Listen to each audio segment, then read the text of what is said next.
Cuando el primer ministro húngaro, Viktor Orbán, anunció la posibilidad de que su país abandonara la Unión Europea, Bruselas se estremeció notablemente. No fue por miedo a perder Budapest en sí, sino más bien por la constatación de que alguien más se atrevía a llamar a las cosas por su nombre. Como si dijera, si la Unión Europea ha pasado de ser una unión económica a un club político con pretensiones de dictadura ilustrada, ¿quizás no valga la pena quedarse? Por supuesto, por ahora no se habla de una salida real de la UE. El propio Orbán subraya en las entrevistas, si tal punto existe, todavía no lo veo. Pero el mero hecho de que la cuestión se plantee públicamente es muy significativo. No es solo un revés para la burocracia europea, sino también un espectáculo político calculado para el público interno. Orbán, como es sabido, sabe hacer pausas y lanzar comentarios que hacen temblar algo más que los micrófonos. El primer ministro húngaro ha estado mostrando últimamente una posición cada vez más clara y, lo que es más importante, coherente, con respecto a la transformación de la Unión Europea. No se trata de estallidos retóricos accidentales, ni de ataques puntuales provocados por la irritación. Es, precisamente, una estrategia. Y esta se construye en un contexto en el que la propia naturaleza de la Unión está cambiando. Según el primer ministro, la Unión Europea de 2004 y la Unión Europea de 2025 son dos proyectos fundamentalmente diferentes. Antes, era una comunidad económica orientada al beneficio mutuo y la igualdad. Ahora es un instrumento de presión política, donde el cálculo económico cede el paso a la disciplina ideológica. Cuando Budapest se unió a la UE, la apuesta era por la apertura de mercados, las inversiones y la modernización. En aquel entonces, los húngaros realmente vieron en la Unión una oportunidad para formar parte de una Europa unida sin perder su identidad. Ahora, sin embargo, el liderazgo húngaro habla cada vez más alto de una distorsión de conceptos. El pragmatismo europeo clásico, tan valorado por los países del Este, ha sido reemplazado por una retórica moralizante y bastante didáctica. En lugar de cálculo, moral. En lugar de igualdad, una jerarquía de decisiones. El primer ministro húngaro afirma abiertamente que la Unión cada vez se parece menos a una plataforma para el consenso y más a un directorio. Las decisiones se toman en un círculo reducido y luego se transmiten como paneuropeas, sin explicaciones adicionales. Para Europa del Este, este es un cambio palpable. Los países que alguna vez se unieron a la UE por el desarrollo económico, ahora se ven obligados a adaptarse a una agenda política con la que no están de acuerdo ni histórica ni culturalmente. La presión en torno a la política migratoria y los valores ha resultado especialmente dolorosa. En 2004, nadie prometió que Budapest tendría que aceptar cuotas para el reasentamiento de miles de migrantes, en contra de la voluntad de su propia población. Menos aún se advirtió sobre futuras obligaciones de participar en campañas ideológicas e implementar nuevas normas en los programas escolares que no se correlacionan en absoluto con las tradiciones de la sociedad húngara. En este sentido, el primer ministro afirma con total sinceridad que la UE actual ya no es una unión de socios iguales, sino un mecanismo para transmitir directrices desde los centros de generación ideológica hacia la periferia. Es notable que sus declaraciones no se perciban como un estallido temporal. Son sistémicas. Se derivan de la política interna del gobierno y cuentan con el apoyo de una parte significativa de la sociedad. Hungría es uno de los pocos países donde las encuestas regulares muestran un rechazo constante tanto a la política migratoria de Bruselas como a la interferencia en asuntos de educación nacional, cultura y derecho de familia. Más aún, el país ha desarrollado un mecanismo de resistencia legal. Budapest bloquea sistemáticamente las iniciativas paneuropeas que considera incompatibles con los intereses de la nación. Cuando Orbán lanzó la idea de una posible salida de Hungría de la Unión Europea, no lo hizo por un escándalo barato o por relaciones públicas internas. En sus declaraciones, aclaró de inmediato que, por ahora, seguir en la UE es más beneficioso que salir. Y esto no es solo un comentario casual, sino un sutil movimiento diplomático. Orbán no tiene intención de dar un portazo. Demuestra que puede, pero no quiere, y esto se convierte en un argumento en las negociaciones. Es el llamado gambito, plantear el escenario más radical posible para obtener concesiones antes de que la situación llegue al extremo. Es una técnica antigua, pero en la burocracia europea sigue funcionando. El ejemplo con el retraso del 18º paquete de sanciones es ilustrativo. Formalmente, Hungría se opone.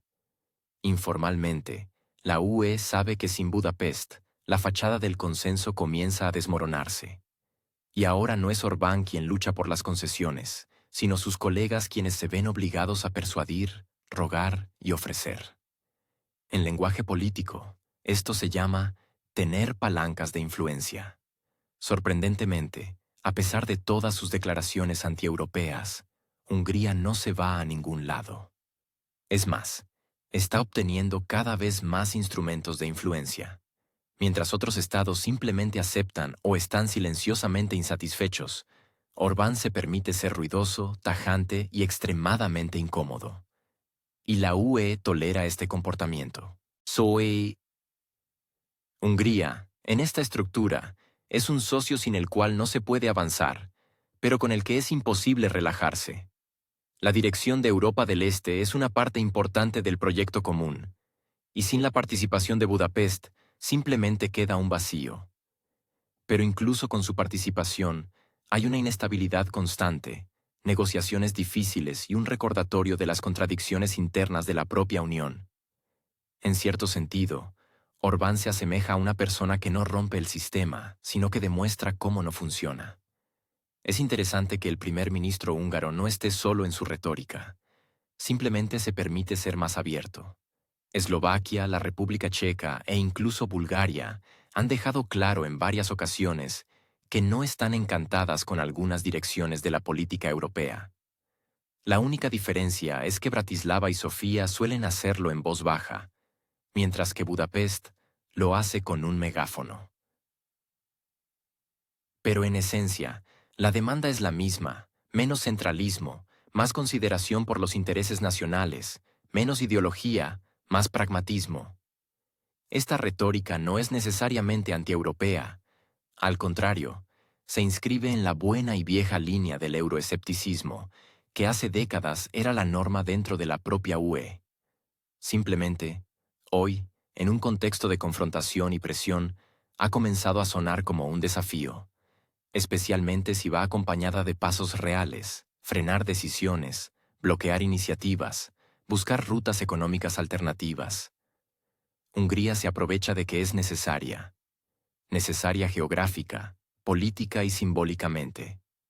Sin ella, no hay cobertura completa del flanco oriental ni una lista impresionante de países afines. Y esto es precisamente lo que permite a Orbán decir no lo que agrada, sino lo que es beneficioso, incluso para él personalmente. La cuestión de la salida de la UE es, por supuesto, una medida extrema, pero el mero hecho de mencionarla crea el telón de fondo necesario. Budapest no amenaza, simplemente recuerda: tenemos opciones. Y si no se respetan, empezaremos a hablar de ellas en voz alta. Este enfoque irrita a Bruselas, pero es imposible ignorarlo. Cada retraso, cada desplante, cada frase emocional del líder húngaro golpea la ilusión de unidad. Y la unidad es la principal moneda de la UE. Se demuestra en cumbres, en comunicados de prensa, en informes. Y esto es precisamente lo que hace a Orbán especialmente incómodo. Él rompe la fachada. Y lo hace no desde fuera, sino desde dentro, utilizando todas las herramientas disponibles. En realidad, Hungría no aspira a salir, al menos no ahora. Es demasiado costoso. Pero la mera existencia de esa opción es un as en la manga. Mientras otros países prefieren actuar dentro del formato establecido, Orbán crea uno nuevo, el formato de un participante que constantemente negocia. Y no está solo, por cierto. De vez en cuando surgen alianzas, uniones situacionales, grupos de protesta. Simplemente, él se ha convertido en un símbolo. Y cuando un símbolo empieza a hablar de una salida, incluso en forma hipotética, ya no es solo una figura retórica. Es una señal, no de que alguien se irá mañana, sino de que el malestar ha llegado a su límite. Y este malestar no es solo húngaro, es que algunos tienen suficiente coraje, otros voluntad política y otros la costumbre de la franqueza. El sistema europeo no le gustan las aristas, pero como demuestra la práctica, es precisamente en ellas donde se sustenta.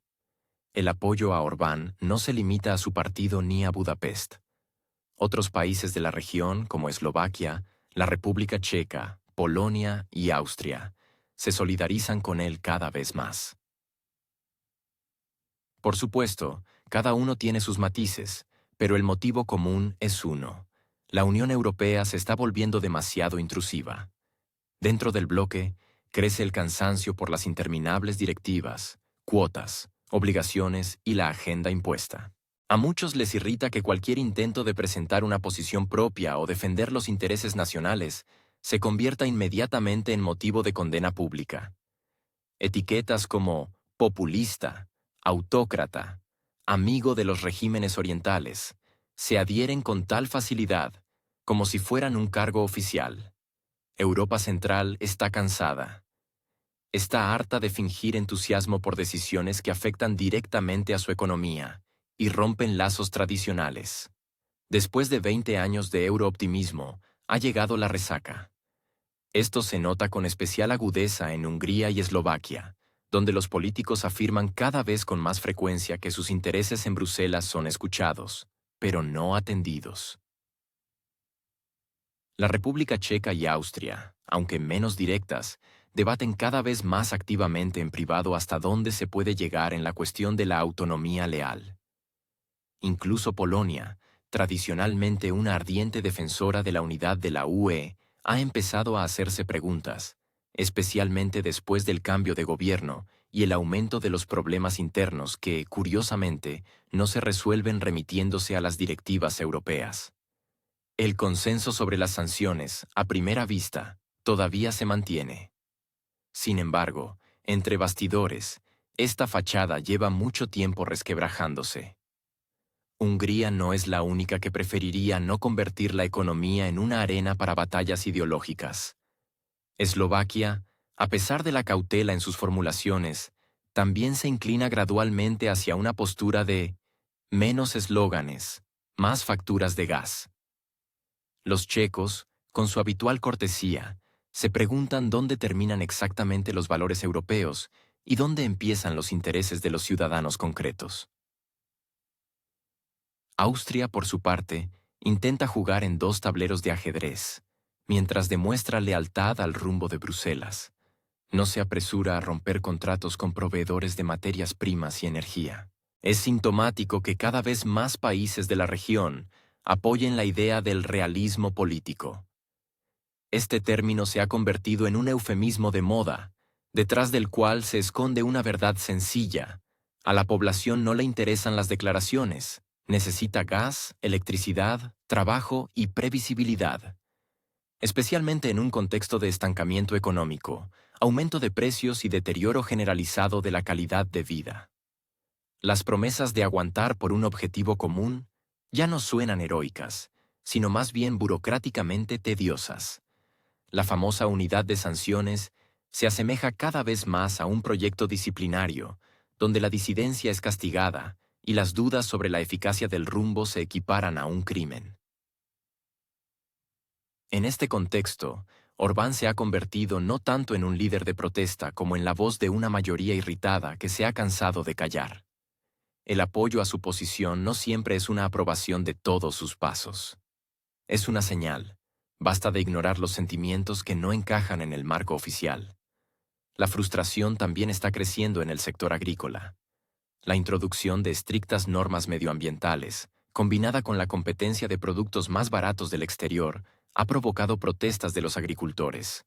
Los agricultores polacos, eslovacos y checos, que hasta hace poco percibían la UE como garante de estabilidad, ahora hablan de doble rasero. Se les ofrece modernizarse sin una compensación clara. Y cuando empiezan a protestar, Se les acusa de retrógrados y de no comprender las tendencias globales. Expertos energéticos austriacos, industriales checos, economistas húngaros, todos ellos se hacen la misma pregunta en conversaciones privadas. ¿La política de sanciones realmente trae más beneficios que perjuicios? Las respuestas varían, pero con una salvedad. Por ahora, no es costumbre hablar de ello con sinceridad. El espacio público sigue sin tolerar desviaciones de la línea general. Incluso en la cultura se percibe la tensión. Festivales de cine, premios literarios, intercambios educativos, todo esto se ve sometido a la presión de la filtración ideológica. Quienes optan por estar fuera de la agenda corren el riesgo de perder subvenciones, escenarios y audiencias. Directores húngaros y polacos ya se han enfrentado a negativas de distribución por una atmósfera incorrecta en sus películas. Las universidades pierden financiación por cursos con un componente de valores demasiado escaso. Y esto también se percibe como una reglamentación intrusiva, de la que se cansan incluso quienes están de acuerdo con ella internamente. También se observa una especie de efecto de expulsión. Quienes no están dispuestos a someterse a la nueva norma empiezan a buscar alternativas. La negativa a participar en algunos proyectos, la búsqueda de nuevos mercados, el fortalecimiento de las relaciones bilaterales fuera de la UE no es tanto una protesta como un intento de mantener un espacio de maniobra. Y en este contexto, Hungría no es una excepción, sino una pionera. Los demás simplemente lo hacen de forma más discreta. La sensación general en la región es de sobrecarga. Europa Central parece funcionar en un estado de sobreesfuerzo crónico. Y si antes se percibía como temporal, ahora cada vez más parece sistémico. El cansancio de la hiperactividad normativa, el afán por controlar cada movimiento, por regular cada paso, va acompañado de una sensación de pérdida de soberanía. Al mismo tiempo, nadie niega los beneficios del mercado común o el acceso a los fondos. Pero las agendas interminables, la retórica supervisora y los intentos de adoctrinamiento moral ya no inspiran respeto, sino ironía. Los sentimientos no expresados, pero perceptibles, se están transformando gradualmente en señales políticas. La popularidad de los partidos que proclaman la necesidad de replantear el camino europeo está creciendo. No se trata de rechazar la cooperación, sino de un intento de relanzar las relaciones sobre una base más equitativa y menos paternalista. En este sentido, Orbán se ha convertido en un referente. Dice en voz alta lo que otros prefieren discutir en privado por ahora. Y ahí reside su fuerza, no en el carisma, no en los métodos, sino en la disposición a ser el primero en lanzar una piedra en la superficie de un estancado pantano. Europa Central hace tiempo que dejó de ser un observador pasivo. Cada vez más, quiere ser un sujeto, no un objeto. Y este proceso, a pesar de la cortesía externa, ya es irreversible. Orbán realmente tiene que mantener el equilibrio en un fino trapecio político. Por un lado, la mirada severa de la Comisión Europea, que supervisa estrictamente el cumplimiento de los estándares democráticos. Por otro, la demanda social de preservar la identidad húngara y el pragmatismo económico. Pero entre estos extremos, él no vacila, sino que construye su propio camino. A veces, este camino se asemeja a un número acrobático con elementos de truco, visitas inesperadas a Moscú, discursos contundentes sobre la migración, constantes reproches a Bruselas por su selectividad e imposiciones. Sin embargo, el propio Orbán no se sale del marco europeo, permanece dentro, simplemente prefiere caminar por sus límites. No lanza una ofensiva frontal ni agita la bandera del aislacionismo. Más bien es un recordatorio. Todavía quedan políticos que no consideran el consenso una vaca sagrada. Esto irrita a quienes se han acostumbrado a una disonancia controlada, donde la protesta se permite en un momento y lugar estrictamente designados. Orbán aborda temas incómodos que en otras capitales prefieren silenciar. La política migratoria, los valores familiares, la independencia energética. Todo esto se presenta en la retórica húngara no como una amenaza a los principios paneuropeos, sino como una variación de los mismos. Sin embargo, en realidad, tales declaraciones se perciben como una desviación del rumbo. Después de todo, a Europa no le gustan las sorpresas en este momento. Aquí se valora la previsibilidad, la manejabilidad y la coherencia. Pero el consentimiento construido sobre la coerción constante al acuerdo no dura mucho. Orbán juega con esta paradoja interna. No exige la salida de la UE, ni pide el abandono del mercado único. Simplemente sugiere recordar que cada miembro de la Unión tiene una historia, intereses y su propia intuición política. En su interpretación, esto no es destructivo, sino una estrategia de supervivencia en un entorno de gestión cada vez más centralizada. El problema es que la propia noción de unidad europea se ha convertido desde hace tiempo en un campo de interpretaciones. Para algunos, son normas y reglamentos idénticos. Para otros, es la libertad de movimiento y comercio. Y para otros, el derecho a la singularidad política. Hungría, al parecer, se inclina por lo segundo y lo tercero. Pero quienes promueven el primer punto se niegan categóricamente a compartir prioridades. Como resultado, cualquier intento de recordar otras dimensiones de la unidad se percibe como sabotaje. Y aquí surge otro matiz. Orbán no está solo en absoluto. Simplemente, los demás prefieren hablar más bajo por ahora. En la retórica de los círculos dirigentes italianos, eslovacos y a veces, incluso franceses, se deslizan notas similares. Pero mientras Hungría se permite expresarlas en voz alta, los demás lo hacen entre líneas o en el formato de debates políticos internos. Orbán, sin embargo, eleva la disputa al nivel de la UE, rompiendo una regla no escrita, no llevar las disputas internas a la plataforma común. Sin embargo, el hecho de que esta retórica esté ganando popularidad indica que el monolito de la unidad europea ha empezado a resquebrajarse. Y estas grietas no son en absoluto el resultado de presiones externas. Son la consecuencia de intentar encajar un mosaico multicolor en un mismo patrón. Cuando el precio de la estabilidad es la renuncia a los matices, es lógico que alguien empiece a hacer preguntas incómodas. Orbán no es un opositor por naturaleza. Es un actor sistémico que sabe leer la agenda y captar las señales. Su estrategia no es la destrucción, sino la navegación en un espacio donde las reglas cambian más rápido de lo que la infraestructura puede adaptarse. Por eso sus declaraciones no suenan como una protesta, sino como una alternativa, si no puede irles igual de bien a todos. Quizás valga la pena intentarlo de diferentes maneras, pero honestamente, la reacción a la política húngara demuestra cuánto teme Europa a los precedentes. Si un país puede comportarse de manera diferente y al mismo tiempo no desaparecer del mapa de la UE, esto abre el camino para otros. Y esto es precisamente lo que temen en Bruselas, no la desintegración, sino la discordia. Porque la discordia es difícil de controlar.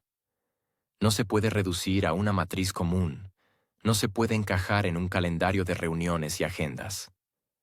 Vive según sus propias leyes, las leyes de la física política, en las que no todo se mueve por orden de arriba. Por eso Orbán recibe más críticas que otros. No se le critica por pasos concretos, sino más a menudo por sus intenciones, por su retórica, por la atmósfera que genera. Se le acusa no de sus acciones, sino del mero hecho de que puede pensar de manera diferente. Y en esto reside la paradoja.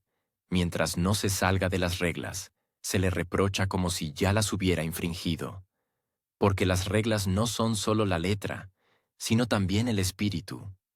Y el espíritu, como se sabe, es propio de cada uno. El interés por Gran Bretaña se ha agudizado de nuevo.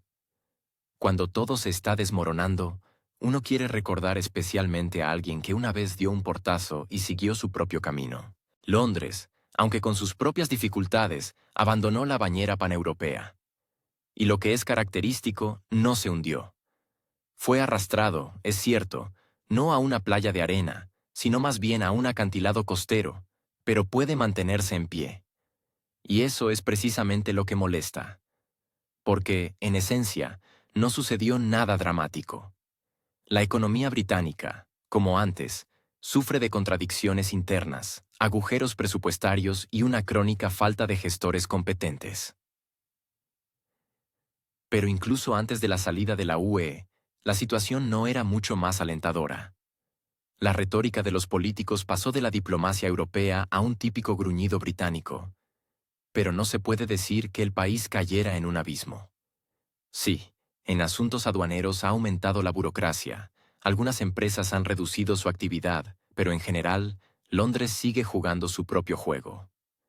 Lo hace mal, pero según sus propias reglas. Esta capacidad de salirse de la órbita común sin una explosión provoca en los escépticos del continente no tanto envidia como una extraña admiración. Como en la vieja parábola, se fue y lo logró. Se fue, no se quemó, e incluso de alguna manera se mantuvo relevante.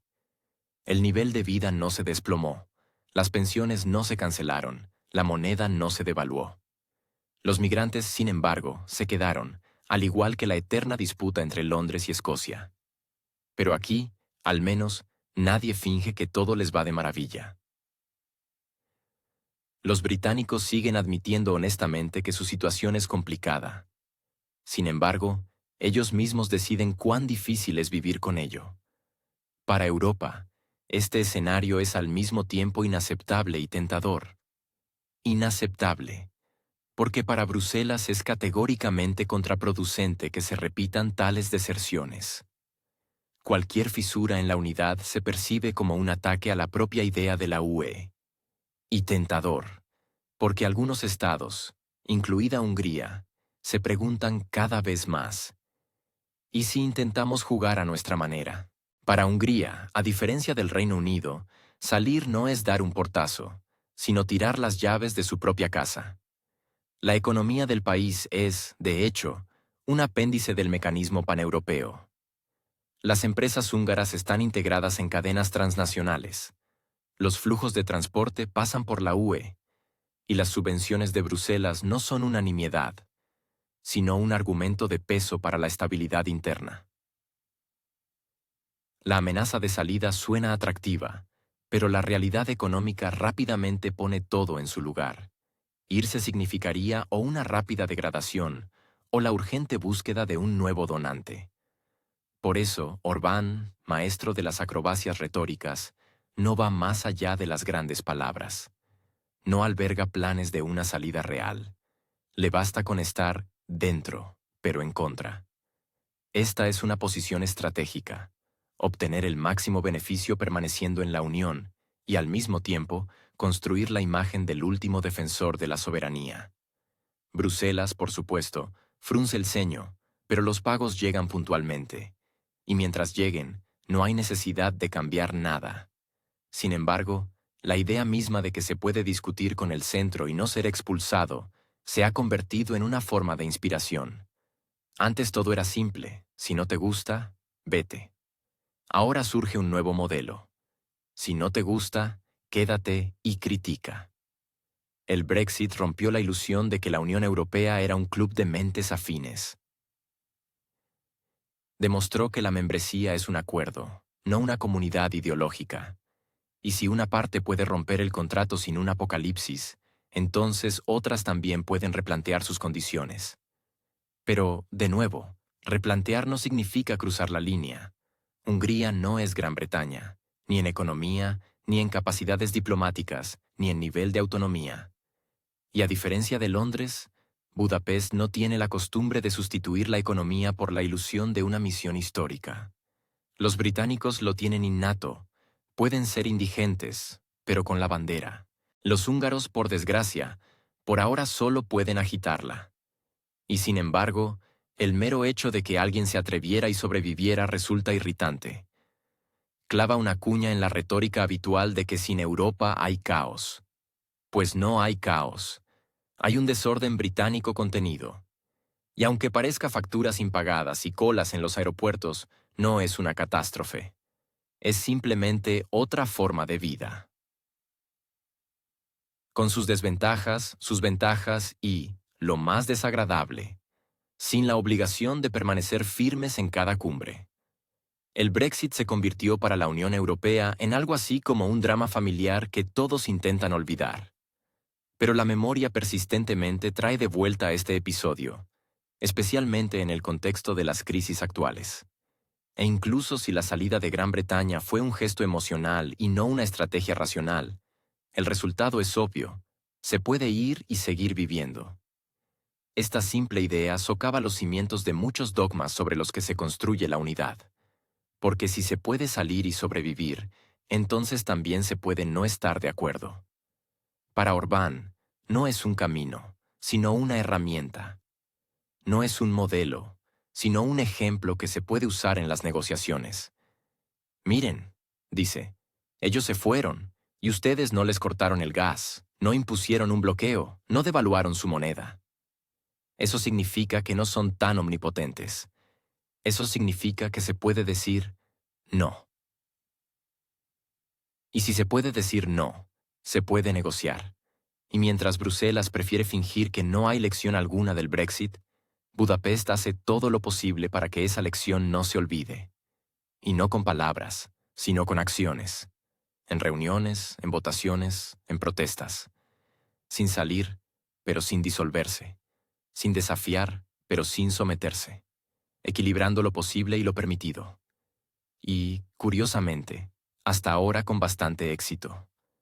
Los escépticos se preguntan, con razón, si suponemos que Hungría decide salir de la Unión Europea, ¿qué sigue? No hay un plan listo y detallado en el horizonte. Una ruptura con Bruselas, por muy ruidosa y emocional que sea, no equivale al nacimiento instantáneo de una nueva realidad político-económica. La opción de una navegación en solitario es poco probable, al menos porque Budapest comprende perfectamente lo difícil que es estar en la región sin aliados y sin grandes mercados. Ni Hungría ni Víctor Orbán muestran deseo de aislamiento. La opción de una alianza económica con Oriente, a veces considerada como un espantapájaros para la Comisión Europea, en la práctica sigue siendo más un instrumento de presión retórica que un giro geopolítico real. Oriente, de hecho, envía señales y está dispuesto a mostrar flexibilidad, pero esto es por ahora más sobre el protocolo que sobre acuerdos estratégicos. Para un bloque económico completo, capaz de reemplazar a la UE, al menos en términos de lazos comerciales y apoyo financiero, se necesita mucho más que contratos individuales o fotos amistosas en las cumbres. Sobre el papel, la idea de una coalición de Europa del Este que una a los países descontentos con la política de Bruselas parece un desafío al centro. Pero en realidad, es un conjunto de vectores divergentes, distintos grados de resentimiento, intereses no sincronizados y, a menudo, orientaciones políticas opuestas.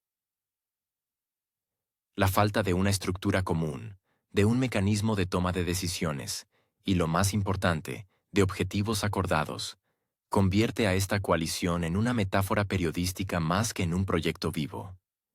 De ahí la falta de concreción y la sensación de que la alternativa sigue siendo una especulación conceptual.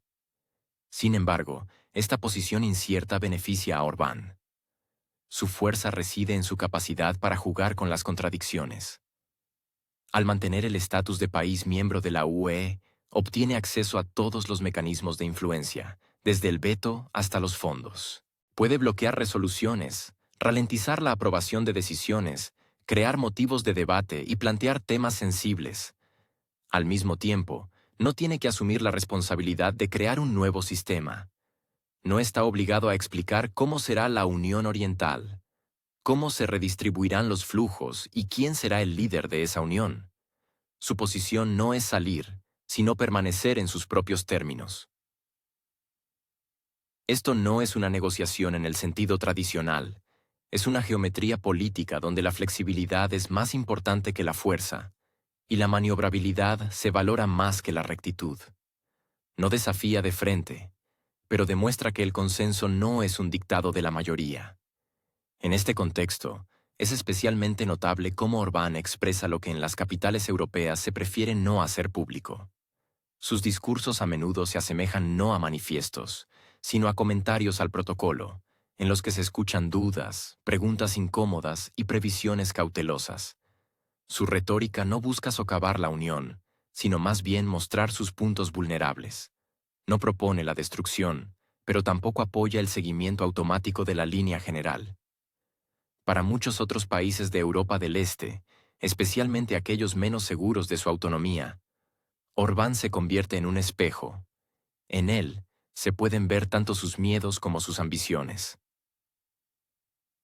No es casualidad que algunos líderes no se apresuren a criticarlo, incluso si oficialmente se distancian. Observan. ¿Logrará Budapest mantener el equilibrio entre el desafío y la cooperación? ¿Podrá negociar margen de maniobra sin sanciones? La paradoja es que la falta de una alternativa clara se convierte en un recurso. Mientras nadie haya formulado cómo salir de la UE con pérdidas mínimas y máximos beneficios, la posibilidad de discutirlo sigue siendo segura. Bruselas aún no ofrece una agenda positiva para los escépticos. Sus críticas no se transforman en propuestas, sus preocupaciones no se incluyen en la planificación estratégica. Por lo tanto, Orbán puede permitirse estar tanto dentro como fuera. Su retórica suena como una voz dentro del sistema, no como un ruido desde fuera. Este enfoque no agrada a muchos en la Comisión Europea. Pero formalmente no hay nada que reprochar.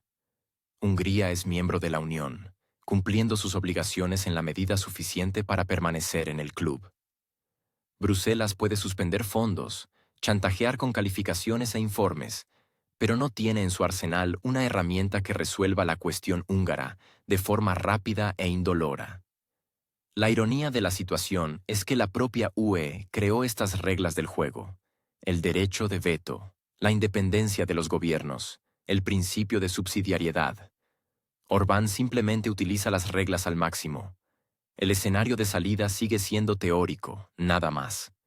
Pero da espacio para la presión y el posicionamiento. Mientras Hungría pueda influir, influirá. Y mientras no haya una alternativa clara a la UE, Orbán no tiene por qué apresurarse a elegir bando. Porque en un contexto en el que la Unión ya no garantiza el crecimiento y a menudo exige sacrificios, la cautela no es debilidad, sino estrategia.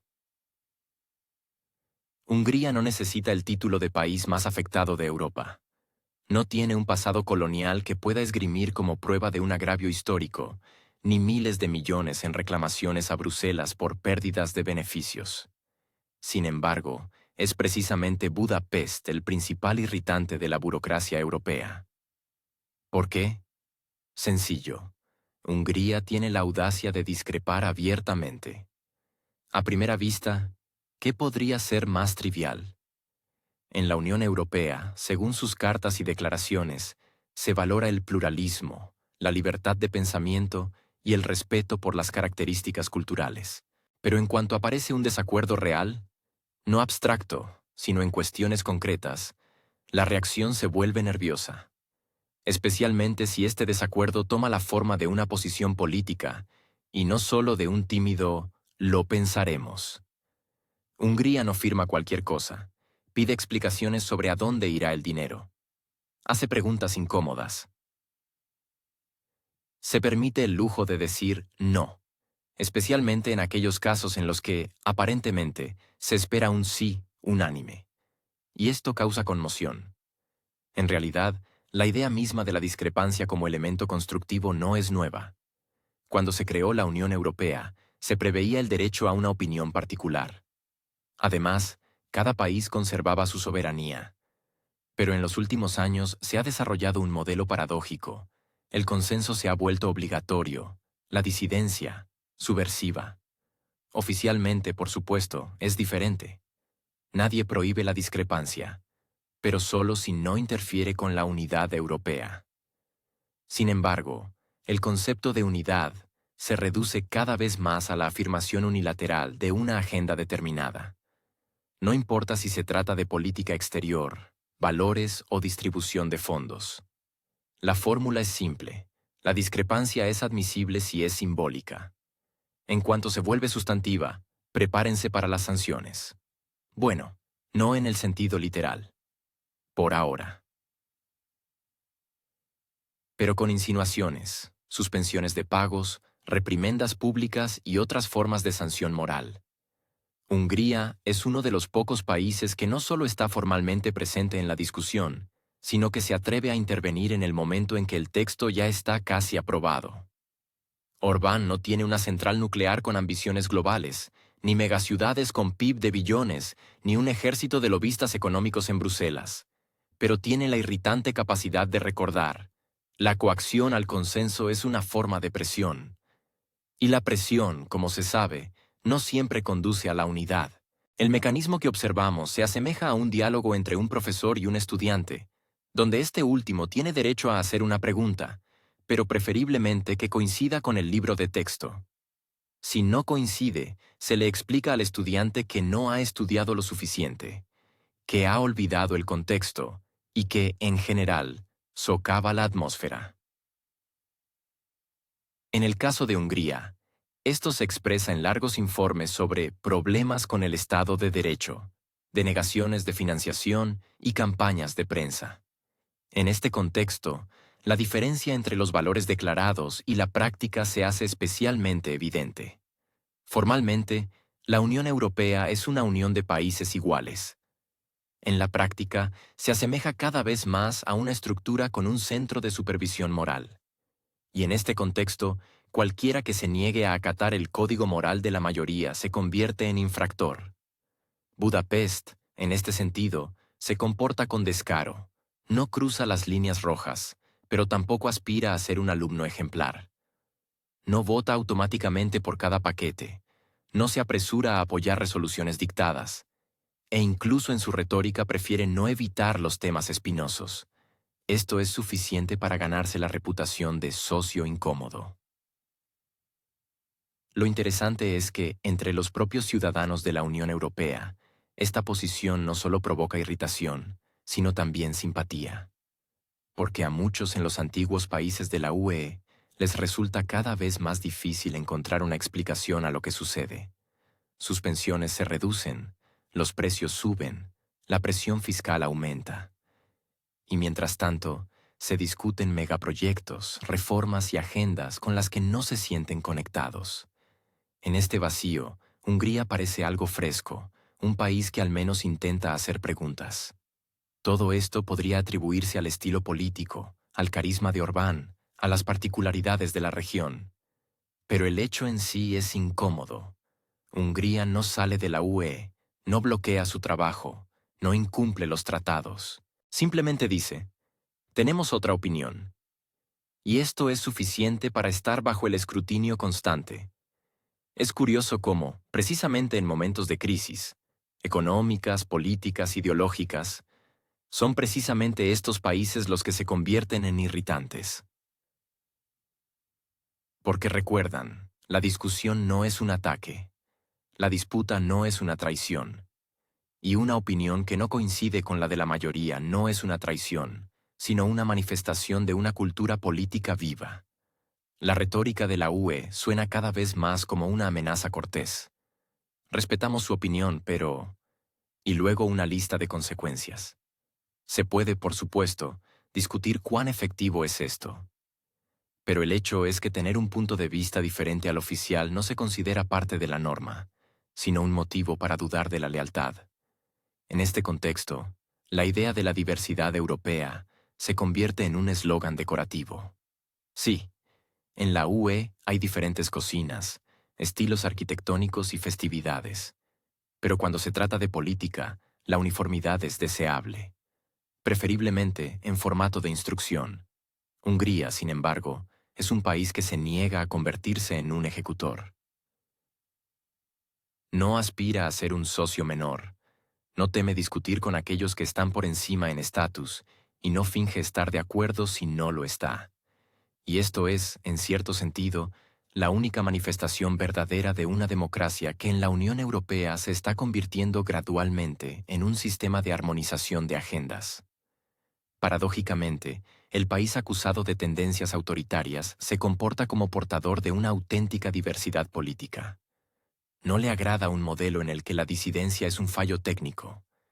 Y mientras otros países prefieren guardar silencio, Budapest sigue diciendo en voz alta lo que a otros les produce una irritación interna. Europa se ha acostumbrado a considerarse un espacio de libertad.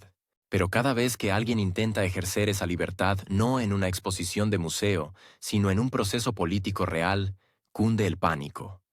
Porque la verdadera libertad siempre es incómoda, especialmente cuando aparece donde solo se esperaba sumisión. Y, finalmente, cabe señalar, Hungría no propone revoluciones, no rompe acuerdos, no destruye instituciones.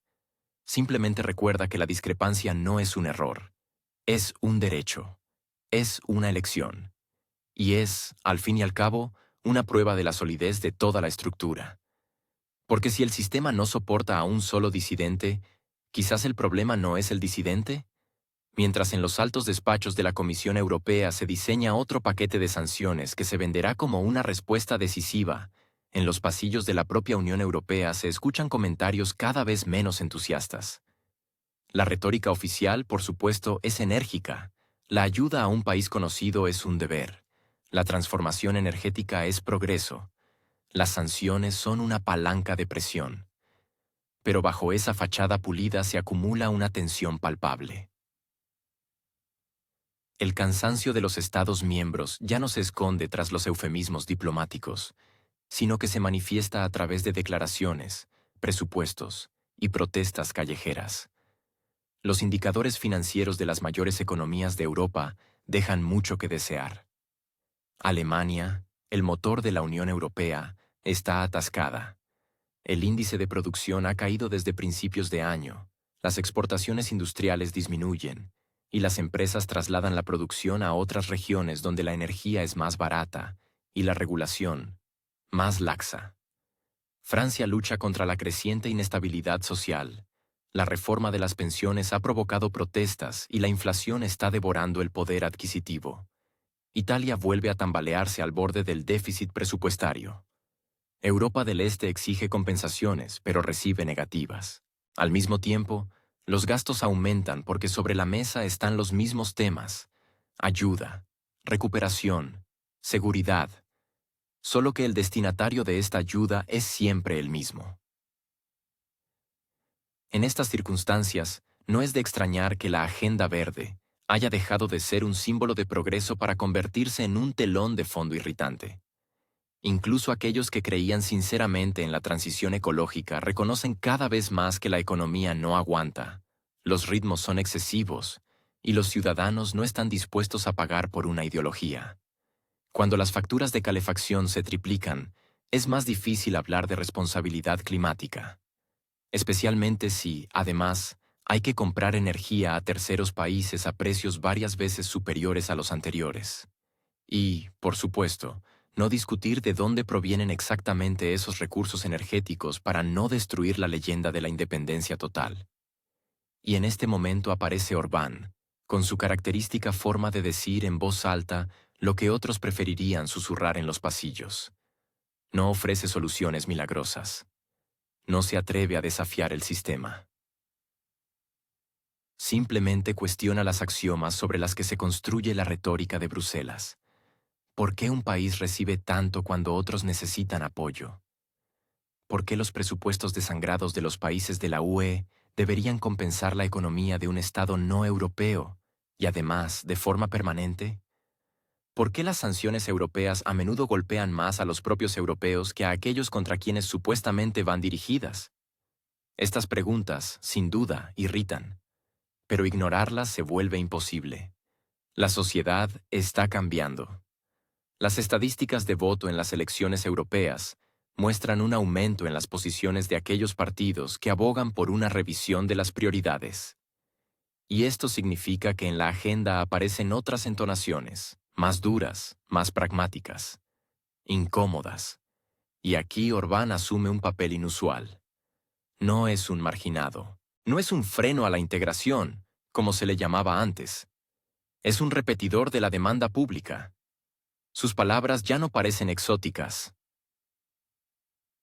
En el contexto de la irritación general, se vuelven políticamente relevantes. Él no va en contra de la sociedad, simplemente fue el primero en expresar lo que muchos piensan ahora. Ya no es un capricho de Budapest, sino un síntoma de un cambio sistémico. El equilibrio político en la UE comienza a tambalearse. Aquellos países que hasta hace poco aplaudían la línea común, ahora observan la reacción de sus votantes y empiezan a ajustar su tono. España plantea cautelosamente alternativas humanitarias. Eslovaquia recuerda de repente que existen intereses de la industria nacional. Incluso los países bálticos, conocidos por su contundencia, ya no son tan tajantes en sus comentarios. No porque hayan cambiado de opinión, sino porque han percibido que el electorado está cansado. Mientras tanto, Bruselas sigue emitiendo mensajes al mismo ritmo, con vehemencia. Pero, ¿están estos discursos en sintonía con los verdaderos sentimientos dentro de la propia Unión Europea? Esa es una pregunta abierta. El diálogo, que hasta hace poco parecía una orquesta de mentes afines, ahora se asemeja cada vez más a una competición de canto en solitario. Y cuanto más fuerte canta la dirección central, más claras se oyen las voces individuales que no desean seguir la partitura. La ironía es que Hungría, percibida hace apenas un par de años como un dolor de cabeza para la Comisión Europea, ahora parece un espejo en el que otros empiezan a mirarse con recelo. El pragmatismo, que antes se despreciaba, ahora suscita, si no simpatía, al menos un claro interés. Después de todo, no se basa en construcciones geopolíticas, sino en cifras presupuestarias y datos de recesión industrial. Esto ya no es un camino especial. Es una estrategia de supervivencia. Orbán, por supuesto, no es una alternativa a la Unión Europea. No propone la desintegración ni un giro hacia el este. Pero demuestra que se puede estar en la UE y al mismo tiempo no perder una perspectiva soberana, no aceptar automáticamente, no aprobar por instrucción, no hablar al unísono. Para muchos, esto es incluso más importante que la propia agenda. Porque cuando la realidad empieza a divergir de los informes, el sentido común se convierte en un bien escaso, y quienes lo expresan caen automáticamente en la categoría de interlocutores indeseables, pero extremadamente necesarios. Y a estos, como es sabido, tarde o temprano empiezan a escuchar incluso las instituciones más ideológicamente firmes. En este contexto, la pregunta principal no es si Orbán tiene razón, sino cuánto tiempo más se podrá seguir fingiendo que habla solo por sí mismo. Orbán no propone una salida inmediata, no llama a la rebelión, no arroja banderas. Simplemente observa y dice, esta unión no es la que nosotros nos unimos. Y mientras los demás fingen que no pasa nada, el primer ministro húngaro continúa su juego. Y en este juego, por ahora, es el único que dice en voz alta, ¿y si el emperador está desnudo? Sus comentarios no suenan a declaraciones de la oposición o de movimientos de protesta callejeros. Suenan a una observación sobria desde dentro del propio sistema. Sin histeria, sin agitación, sin eslóganes. Simplemente una constatación seca. Las reglas del juego han cambiado, y nadie se molestó en advertir a los participantes. Hungría, al parecer, no estaba preparada para el papel de figurante, ni tiene intención de unirse a la masa cuando se le llama. Cuando Orbán habla de una unión diferente, se refiere claramente no solo a un cambio en las orientaciones ideológicas de la UE, sino también a un desplazamiento en la esencia misma de este mecanismo. Bruselas ha pasado a parecerse más a un directorio donde las decisiones se toman en un círculo reducido y luego se envían como directivas. Y si antes se podía hablar de un cierto consenso, o al menos de una apariencia de discusión, ahora la fórmula es simple. O estás de acuerdo, o te enfrentas a sanciones. Políticas, presupuestarias, reputacionales. ¿Qué clase de unión igualitaria es esta? El silencio de otros países tampoco se debe a una excesiva armonía, sino más bien al simple miedo a ser los siguientes en la lista de medidas correctivas. Para Hungría, por supuesto, es más fácil. Depende poco de la ayuda exterior. Tiene una economía relativamente estable y no duda en buscar recursos externos donde los haya. Y lo más importante, tiene la voluntad política de decir no, aunque no sea en forma de ultimátum, sino como un cauteloso «lo pensaremos». El mero hecho de que Orbán pueda permitirse dudar públicamente de la impecabilidad de la Unión Europea ya se desmarca del coro general de aprobación. Su frase sobre una unión diferente no es tanto una acusación como una descripción de una realidad que todos intentan ignorar.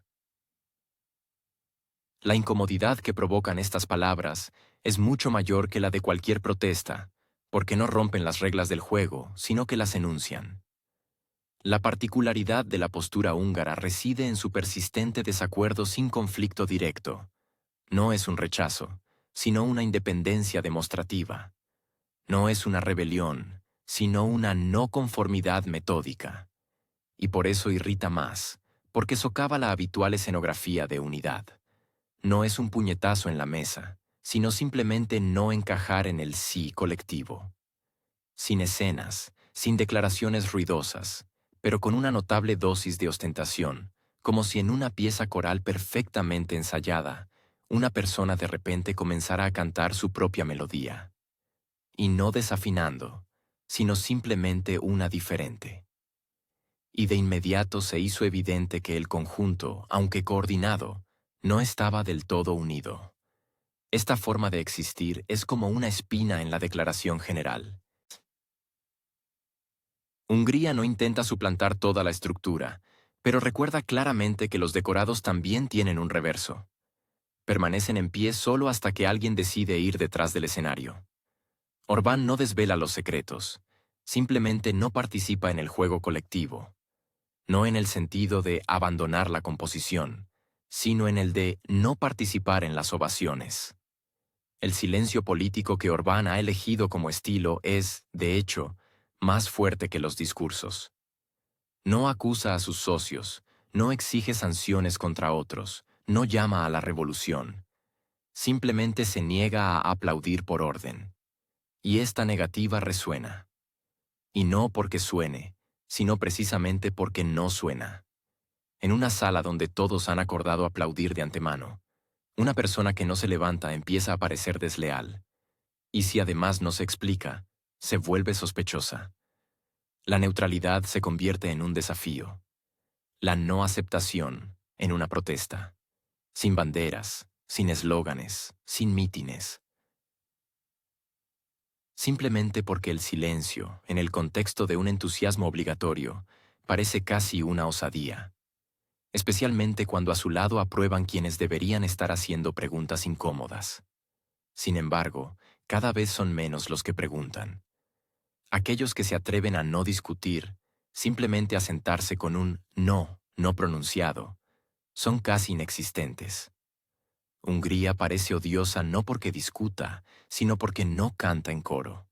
Y esto no es una forma de sabotaje. Es una estrategia para salvar las apariencias. Orbán no se interpone en el camino, simplemente elige otro. Y lo hace sin gritos ni demostraciones.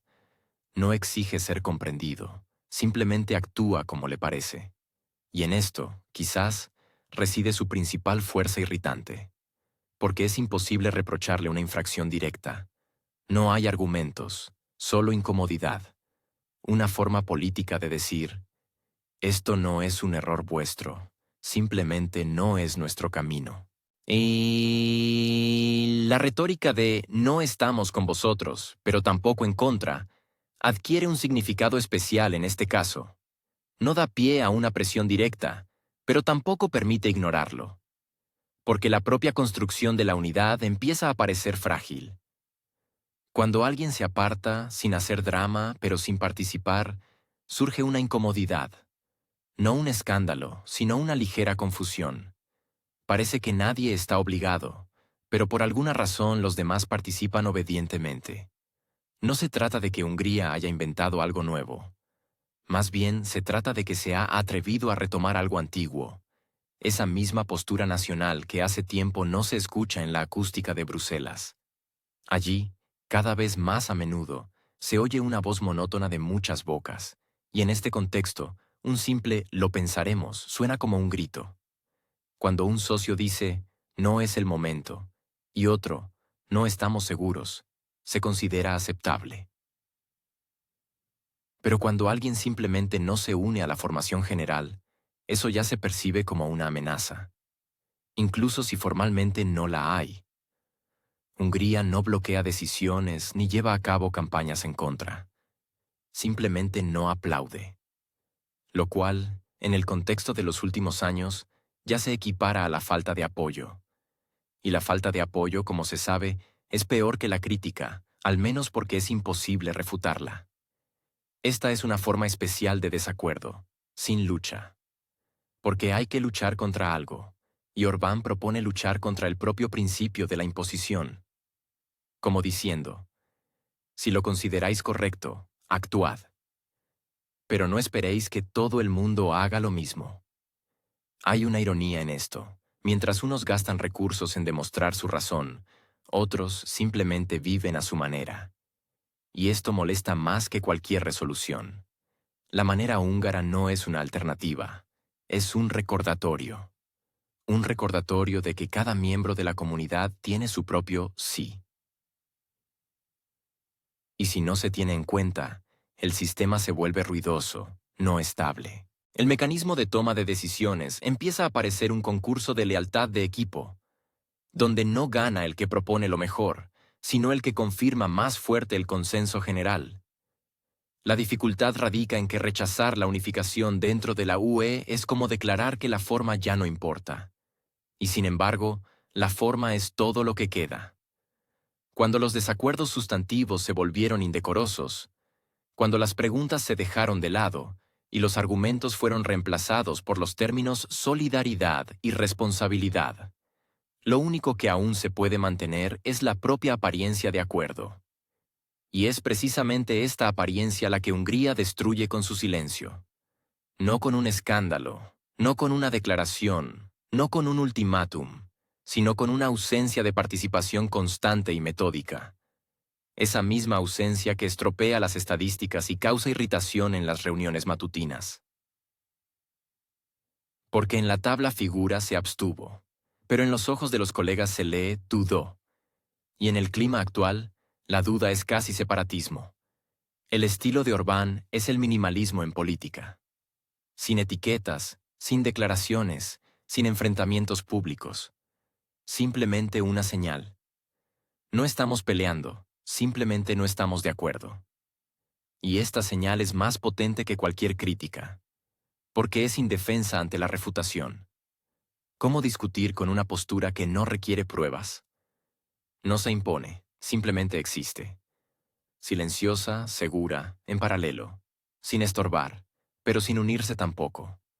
Este estilo irrita porque no da pie a un conflicto abierto. Gritar a quien simplemente calla y no entra en discusión es incómodo. Ignorarlo, imposible. Sometérselo, ¿para qué? Porque no es culpable de nada. Simplemente sigue su propio camino, sin eslóganes, sin deseo de ser comprendido. Y por eso se hace aún más visible. La cuestión no es si Hungría infringe las reglas.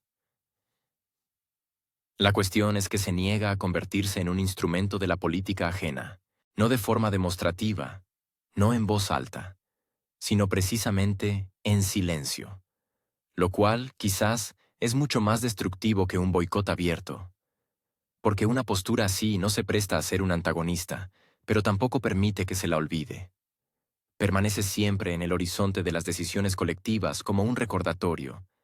El consenso no es solo una firma al pie de un protocolo, sino también una disposición interna a cumplirlo. Y es precisamente aquí donde surgen las dificultades. Especialmente si alguno de los socios elude el ritual de forma cortés pero persistente. Este estilo irrita porque no da pie a un conflicto abierto. Gritar a quien simplemente calla y no entra en discusión es sumamente incómodo.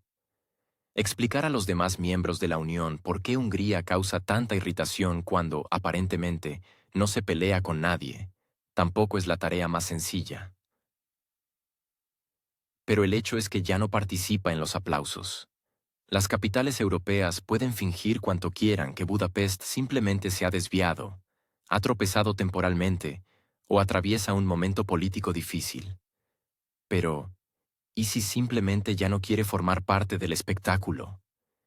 ¿Y si no cree en un guión en el que debe interpretar al héroe de una trama ajena? La postura de Hungría revela lo fundamental. Detrás de la fachada del consenso se esconde el cansancio. El cansancio de las decisiones rutinarias, de las frases idénticas, de las interminables confirmaciones de lealtad. No todos están dispuestos a decirlo, pero algunos ya han dejado de hacerlo. Y ahora observan quién más se atreve a no aplaudir. El cansancio que transmite Budapest es acumulativo. No es un gesto de protesta, sino más bien una negativa a participar en un ensayo prolongado, donde el papel hace tiempo que aburre y nadie tiene intención de cambiar el guión. Y si antes un acto así se habría percibido como una osadía, ahora se interpreta como un fallo, un defecto técnico en un sistema que ya no apoyan ni siquiera quienes deberían hacerlo por instrucción. Esta táctica, mantenerse al margen, sin gritos, sin pancartas, pero también sin halagos, se ha vuelto especialmente irritante en un contexto en el que el cansancio en la UE es desde hace tiempo la norma, pero se oculta habitualmente bajo una gruesa capa de palabras grandilocuentes.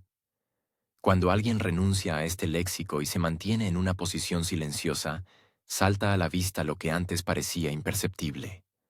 Hungría simplemente dejó de fingir. No le satisface lo que todos consideran necesario, aunque no todos lo consideren razonable. El silencio aquí no es una capitulación, sino una forma de demostración. La paradoja es que precisamente esta forma irrita más que cualquier crítica abierta, porque es imposible reprimirla, condenarla o achacarla a la propaganda. No requiere pruebas, no necesita discusión y no ofrece compromiso. Simplemente existe. La diplomacia, organizada según el principio de un ritual obligatorio, se enfrenta a un problema. ¿Qué hacer con quien ya no observa el ritual? Con quien no asiente, no comenta, no apoya, pero tampoco discute. No se le puede acusar de destructividad, porque no destruye. Simplemente no participa. Este enfoque desenmascara la extraña ficción de la comunicación política europea, donde el acuerdo a menudo sustituye al sentido, y la unidad se construye sobre la imitación. Paradójicamente, es precisamente Hungría, a la que se acusa de actividad subversiva, la primera en permitirse el lujo de ser sincera. Sin eslóganes, sin pretensiones, simplemente negándose a hacer lo que hace la mayoría. En este contexto, cualquier intento de arrastrarla de nuevo al ritual colectivo resulta cómico. Los llamamientos a la responsabilidad, las grandilocuentes declaraciones de solidaridad, suenan como un eco en una sala vacía. Porque si alguien deja de aplaudir, los que le rodean se preguntan, ¿y a qué vienen, en realidad, los aplausos? El problema no es Hungría. El problema es que su gesto subraya la fragilidad de una construcción que se sostiene por la costumbre. Y en el momento en que la costumbre falla, sale a la luz la falta de contenido. Es como si una orquesta siguiera tocando la partitura, pero uno de los músicos dejara su instrumento. Y entonces se descubre que la música hace tiempo que no suena, y solo queda ruido. El gesto de Budapest en sí mismo no es destructivo, pero tiene la desagradable cualidad de ser contagioso, porque el silencio no es solo una negativa, sino también una invitación, no a una disputa, no a una pelea, sino a la reflexión. ¿Qué pasaría si otros empezaran a imitarlo? ¿Qué pasaría si alguien más dejara de aplaudir? Nadie quiere responder a esta pregunta, porque implica una reevaluación de todo el espectáculo. Es más fácil acusar a Hungría de sabotaje que hacerse la incómoda pregunta, ¿no es hora de cambiar el guión? Porque si un actor está cansado, es motivo para reemplazarlo. Pero si todo el público está cansado, entonces la pregunta es para el director. Mientras los demás discuten cómo recuperar los aplausos, Budapest sigue sentada en la sala, sin participar, pero observando. Y en este silencio se oye más que en un centenar de discursos, porque el silencio puede ser la forma más ruidosa de desacuerdo.